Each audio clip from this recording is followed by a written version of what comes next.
할렐루야. 다 함께 성경 암송하심으로 새벽 기도회를 시작하겠습니다.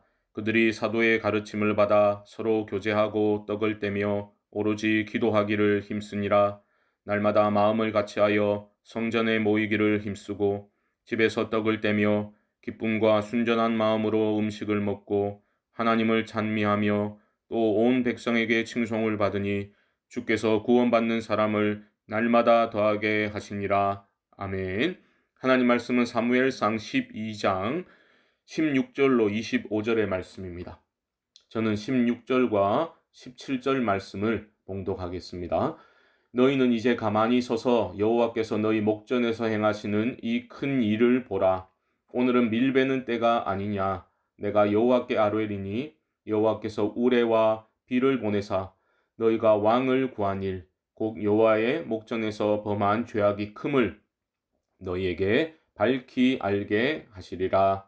아멘. 오늘 본문에서 우리는 어제 시작된 사무엘의 고별 설교가 계속 이어지고 있음을 보게 됩니다.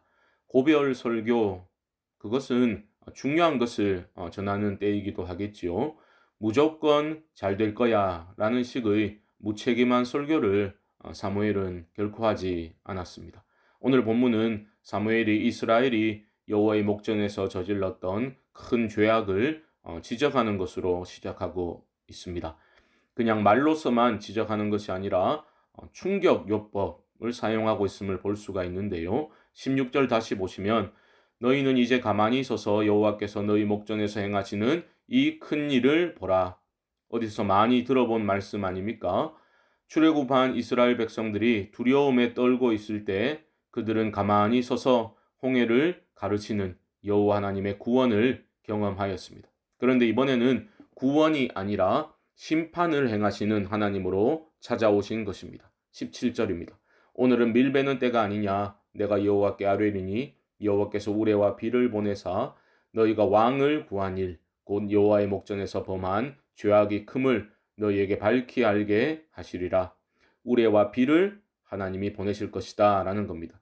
이게 기이한 일인 것이 그때가 바로 밀베는 때였기 때문입니다. 밀베는 때는 5, 6월에 해당되는 것으로 볼 수 있는데요. 이때는 우기가 아니기 때문에 비가 오지 않고 천둥도 치지 않는 때라는 것이지요.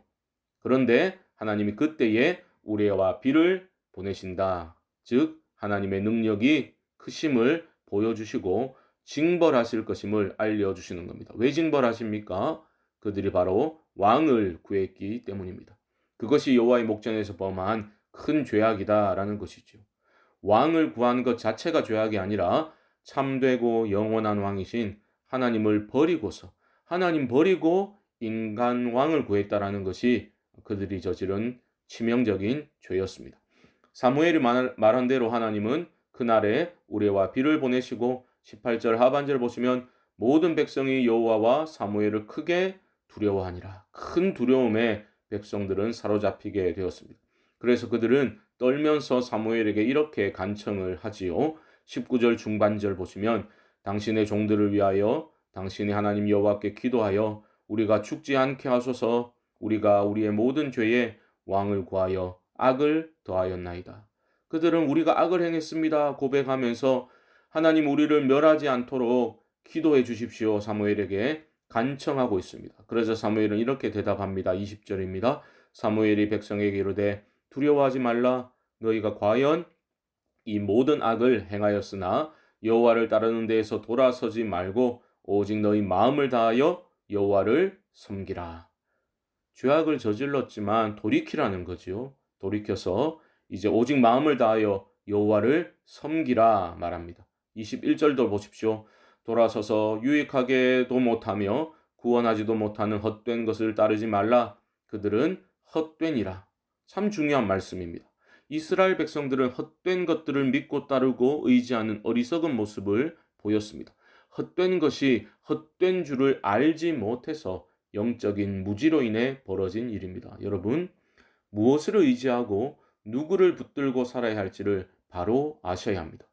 내가 믿고 의지하는 그것들이 얼마나 헛된 것인지를 깨달아야 합니다.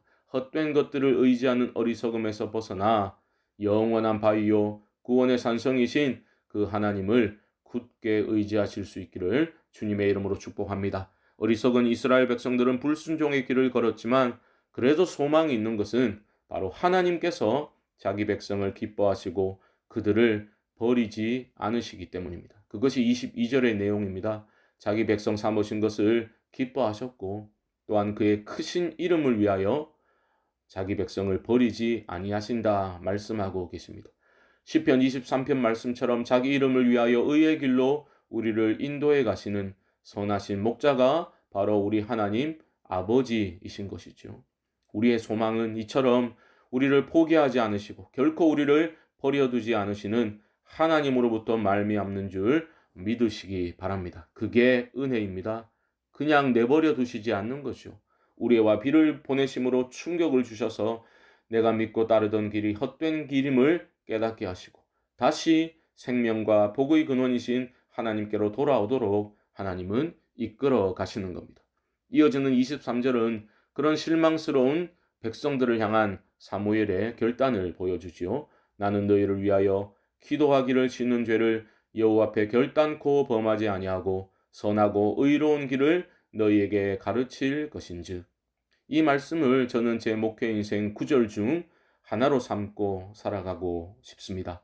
성도들을 위해 기도하기를 짓는 죄를 범하지 않겠습니다. 그리고 선하고 의로운 길을 성도들에게 삶으로 가르치겠습니다. 부족하지만 포기하지 아니하고 일평생 이 말씀을 벗삼아 목회의 길을 걸어가고 싶은 마음이 간절합니다. 사랑하는 성도 여러분, 영적인 호흡인 이 기도를 쉬지 마시기 바랍니다. 기도할 때 우리 영혼이 새 힘을 얻고 기도할 때 제대로 분별하게 되고 기도할 때 살아갈 힘과 능력과 지혜를 하나님께서 주십니다. 일평생 나의 기도를 들으시는 하나님께 아뢰시는 기도의 삶을 기쁨으로 살아가실 수 있기를 주님의 이름으로 축복합니다. 사무엘은 자신이 할 일을 알려주고서 다시 한번 백성들이 어떻게 행해야 될지를 말해줍니다. 24절과 25절입니다.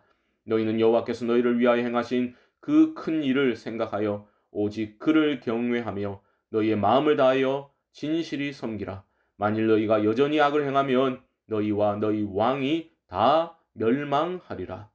왕을 세움이 죄악이 아니라 하나님을 경외하지 않고 하나님을 섬기지 않았던 것이 그들의 죄였습니다.